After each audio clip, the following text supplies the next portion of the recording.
Signora, posso chiedere perché ha firmato? Perché ho firmato?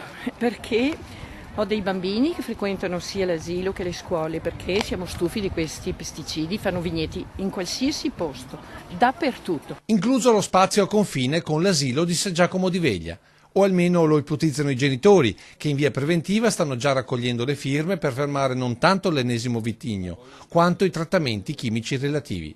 Nel giro di qualche mattina abbiamo visto abbattere la siepe che c'era a fianco al nostro asilo, abbiamo visto il terreno che veniva livellato e preparato per una coltura. E tanto è bastato per allarmare decine di famiglie della zona. Il campo, come si vede, pare a tutti gli effetti preparato per l'ennesima piantumazione di barbatelle, anche se al momento cartelli o indicazioni varie non ne abbiamo viste. Di sicuro il livellamento è arrivato sia a confine con l'asilo, ma anche sotto le finestre di diverse abitazioni, alimentando ulteriormente i timori di chi ci vive dentro.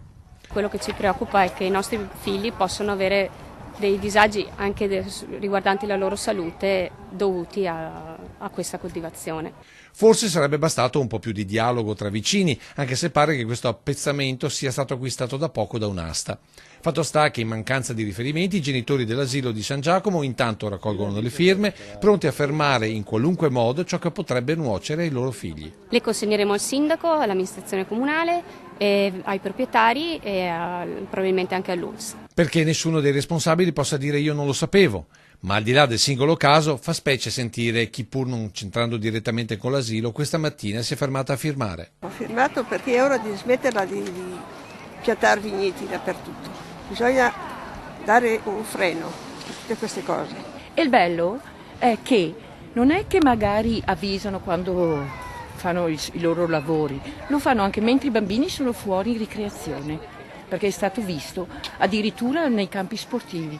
Ci sono state tante denunce di già e speriamo di arrivare a buon punto. Basta con questi vigneti, non se ne può più. Pianta olivi, no?